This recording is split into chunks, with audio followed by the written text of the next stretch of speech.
Hello বন্ধুরা, স্বাগতম আমার চ্যানেলে। আজ আমরা কথা বলবো 2019 সালের একটি underrated psychological thriller movie the room নিয়ে।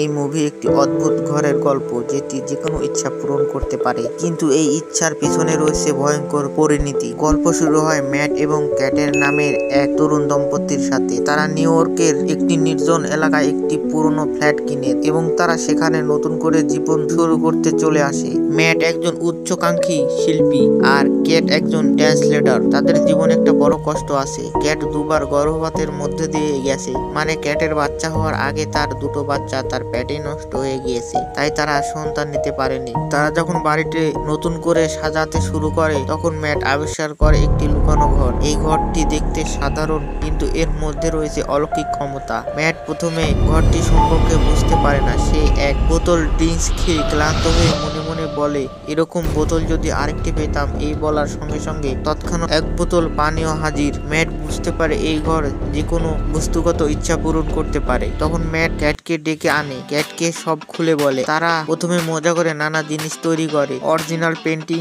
লাখ লাখ ডলার, অনেক সুন্দর ডিজাইনের পোশাক, সুন্দর সুন্দর খাবার। তারা তাদের চাকরি ছেড়ে দেয়, কারণ এই ঘরেই তাদের সবকিছু দিচ্ছে। কিন্তু এই সুখের জীবনযাপনের মাঝে ক্যাটের মনে একটা প্রশ্ন আসে। তার সবচেয়ে বড় ইচ্ছা তো টাকা পয়সা নয়, একটা সন্তান। একদিন ক্যাট সিদ্ধান্ত নেয় সে ঘরের কাছে একটা সন্তানের জন্য ইচ্ছা প্রকাশ করবে। যেই চিন্তা সেই কাজ। সে ঘরের কাছে থেকে বাচ্চা নেয়। ম্যাট এটা দেখে বিরোধিতা করে, কারণ তার মনে হয় এটা অপবিত্র।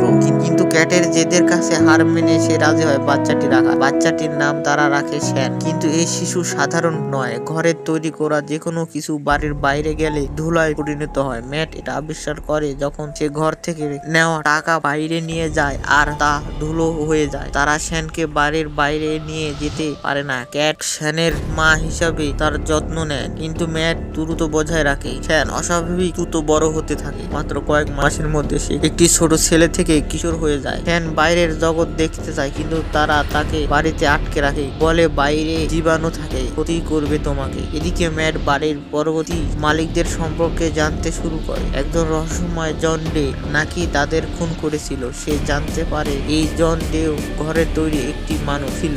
গল্প এখানে একটা ভয়ঙ্কর মোড় নেয়। শ্যান যে এখন কিশোর ঘরটি আবিষ্কার করে এবং নিজের ইচ্ছা মতন নানা কিছু চাইতে থাকে। সে বাইরের জগৎ দেখতে চায়, তাই ঘরের ভিতর একটি কৃত্রিম বাইরের পরিবেশ তৈরি করে, তুষার গাছ, আকাশ, সবকিছু। কিন্তু তার আচরণ অদ্ভুত হয়ে যায়। এক রাতে শ্যান তার মা ক্যাটের প্রতি অস্বাভাবিক আচরণ করে, এমনকি তাকে জোরপূর্বক আক্রমণ করার চেষ্টা করে। ম্যাট তাকে থামায়, কিন্তু পরিস্থিতি আরো জটিল হয়। শ্যান এবার ম্যাটের একটি ক্লোন তৈরি করে যাতে ক্যাট বিভ্রান্ত হয়। ক্যাট বুঝতে পারে না কে তার আসল স্বামী। শেষ পর্যন্ত শ্যান বাড়ির বাইরে পালিয়ে যায়, কিন্তু বাইরে যাওয়ার সাথে সাথে সে দ্রুত বড় হতে থাকে এবং সে মাটির সাথে মিশে যায় এবং ম্যাট ও ক্যাট ভেঙে পড়ে। তারা বাড়ি ছেড়ে একটি নতুন হোটেলে চলে যায়। 1 মাস পরে ক্যাট আবিষ্কার করে সে গর্ভবতী, কিন্তু হোটেলের লাইট অন অফ হয়, ফ্লিকার করতে থাকে, ঠিক যেমনটা ঘরটি ইচ্ছা পূরণের সময় করতো। এটা কি শ্যানের সাথে তার ঘটনার ফল, নাকি তারা এখনো ঘরের ভিতরে আটকা পড়ে আছে একটি কৃত্রিম জগতে? মুভিটি এই প্রশ্নের উত্তর না দিয়ে শেষ হয়। পুরো মুভিটি দেখতে চাইলে তোমরা আমার টেলিগ্রামে জয়েন হয়ে দেখতে পারো। পুরো মুভিটি আমার টেলিগ্রামে দেওয়া আছে। ধন্যবাদ সবাইকে।